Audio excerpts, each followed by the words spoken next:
Amma ba'du. Bapak Ibu, hamba-hamba Allah yang saya cintai, baru-baru ini gempar, Mesir gempar, Al Jazeera gempar, kemudian Libya gempar, dan channel-channel televisi Arab memberitakan. Coba perhatikan berita apa ini di bulan Desember loh ya. Tanggal 19 Desember, tanggal 20 Desember, sampai tanggal 22 Desember. Channel-channel televisi Arab memberitakan dan langsung men-shootingnya. Apa? Yaitu ikan paus, kedalaman ikan paus biru. Di kedalaman laut yang paling dalam itu tidak pernah Pak memunculkan dirinya, apalagi ke pantai-pantai, mengeluarkan suara. Suara ikan ini adalah di antara suara terkuat dan terbesar di dunia. Apabila dia bersuara di alam lepas seperti kita, maka orang yang ada di sekitar ikan akan pecah gendang telinganya, saking kuatnya suara paus biru itu. Dan bunyinya juga sangat mengerikan, merinding. Di channel televisi di Arab, baik itu Mesir, baik itu Libya, baik itu Al Jazeera, ya, memberitakan bahwa komentar para ulama dan para pakar, ikan ini tidak akan pernah meninggalkan kedalaman laut samudra yang paling dalam. Panjangnya ikan itu Pak, normalnya adalah 30 meter panjangnya ikan itu. Ini termasuk diantara ikan terbesar di dunia. Dan ikan-ikan ini bermunculan, menimbulkan suara yang menakutkan dan menggegar. Satu kota Mesir, Kairo, satu kota yang bisa mendengarkan suara ikan tersebut. Apa komentar para ulama kita? Ikan-ikan ini tidak akan pernah meninggalkan kedalaman laut dan tidak akan pernah lari menuju ke pantai kecuali mereka dalam keadaan ketakutan yang bersangatan. Ketakutan yang bersangatan. Apa yang ditakutkan oleh ikan-ikan ini? Jika tidak ada sesuatu yang sangat menakutkan, jika tidak ada sesuatu kegelisahan yang menegangkan, mereka tak akan mungkin meninggalkan posisi mereka di kedalaman laut yang terdalam. Nah, ini adalah sebuah isyarat bagi kita. Kita tak tahu apa yang akan terjadi dengan laut Allah ini. Ketika Allah berfirman, "Zaharal fasadu fil barri wal bahri bima kasabat aydin nas liyudhiqahum ba'dal ladzi 'amilu la'allahum yarji'un." Kita tak tahu apa yang akan Allah datangkan pada bumi kita ini. Yang kedua, ibarat Allah yang kami muliakan, terjadinya pembunuhan seorang jenderal, orang terkuat nomor 2 di Iran, oleh Amerika Serikat, yang sekarang sedang menghebohkan berita-berita dunia, dan Donald Trump bangga telah melakukan prestasi itu. Ini menyebabkan kemarahan dan kemurkaan yang tidak alang kepalang bagi Iran. Dan Iran mengibarkan bendera merah pertanda siap untuk perang besar melawan Amerika, mengajak sekutu-sekutunya untuk melibas kekuatan blok barat. Maka kita tahu sekutu terkuat daripada Iran adalah Cina. Sekutu terkuat Iran adalah Rusia. Sekutu terkuat Iran adalah India, dan seterusnya. Masihkah Bapak ingat bahwa di akhir zaman akan terjadi pertempuran besar antara blok timur dengan blok barat? Ibarat Allah yang kami muliakan, ini yang kedua. Ini perihal yang kedua, dan saya sekali lagi mengatakan, yang akan merasakan dampak yang paling mengerikan dari perang besar itu nanti bukanlah para militer saja, tapi orang awam macam kita Pak, orang-orang sipil macam kita. Kalau terjadi peperangan besar, maka ini akan menyulut perang dunia ketiga. Bila perang dunia ketiga terjadi, senjata-senjata yang paling menghancurkan akan dikeluarkan. Maka apa yang akan terjadi? Sekali lagi, hasbunallah. Kita cukup menyerah kepada Allah Subhanahu wa taala. Kita berpasrah kepada Allah Subhanahu wa taala. Yang pasti sekarang ini kondisi dua negara ini, yaitu Amerika dan Cina, juga sedang mengalami perang dingin. Sebatas ini baru perang ekonomi, perang diplomatik, perang politik, ya, dan sekarang sudah mengarah kepada persiapan militer. Wal'iyadu billah. Yang ketiga, ibarat Allah yang kami muliakan, saya sudah menguraikan ini wahai kaum muslimin, bahwa tanda-tanda itu sudah tampak. Tetapi saya menyebutkan tahun dan tanggalnya, lebih baik saya katakan Allahu a'lam. Tapi ada pengiring yang memastikan kondisi ini. Apa pengiringnya? Saya sudah berikan kode-kode etiknya ya, dan ini didalili oleh dalil-dalil yang sahih, di mana Rasulullah SAW mengatakan zuhurul mahdi inda ikhtilafi ummati waz zalazil. Al-Mahdi itu akan muncul saat terjadi perselisihan yang sangat hebat di kalangan tengah-tengah umatku. Wazzalazil, dan juga gempa-gempa.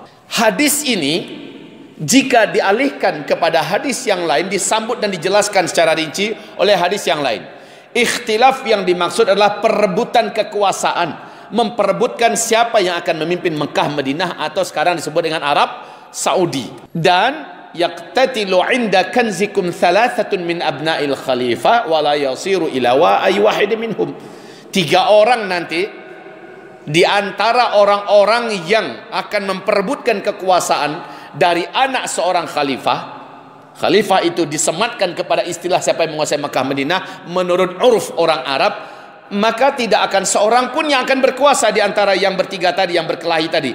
Mereka mengerahkan senjata mereka, militer mereka, peluru mereka, harta mereka, kekuatan mereka untuk saling menjatuhkan dan membunuh antara satu dengan yang lain dalam rangka perebutan kekuasaan Mekah, Madinah. Rasulullah menegaskan tidak seorang pun dari mereka bertiga akan memimpin Mekah, Madinah, karena Mekah, Madinah akan dipimpin oleh Al-Mahdi.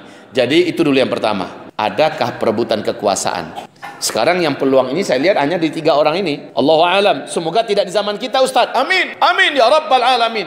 Saya juga berharap demikian, Pak. Peluang Raja Salman untuk meninggal dunia secara umur memang sudah dekat. Umurnya sudah 82 tahun saat ini, dan beliau sakit-sakitan dengan penyakit yang berat. Di samping itu, kondisi Arab sekarang ini secara politik kacau. Saya sudah lengkap ceritakan ini kepada Bapak Ibu semua. 3 orang ini, yaitu Pangeran Muhammad bin Salman sebagai putra mahkota, kemudian pangeran yang terkuat di Arab Saudi juga, memegang militer juga, Pangeran Mut'im bin Abdullah, anak kandung Raja Abdullah sebelum ini, sebelum Raja Salman, kemudian Pangeran Khalid bin Talal. Ini adalah 3 orang yang membuat pengaruh yang besar di Arab Saudi hari ini, dan mereka sedang perang dingin, Pak. Mereka hanya menunggu kematian Raja Salman, lalu mereka akan bergaduh, dan masing-masing mereka punya militer dan senjata, mereka punya harta dan lobi dalam dan luar negeri. Bila ini bergaduh, apakah sudah pasti Imam Mahdi keluar? Belum tentu. Harus didampingi oleh yang kedua, wazzalazil. Mesti terjadi gempa-gempa. Gempa-gempa di mana?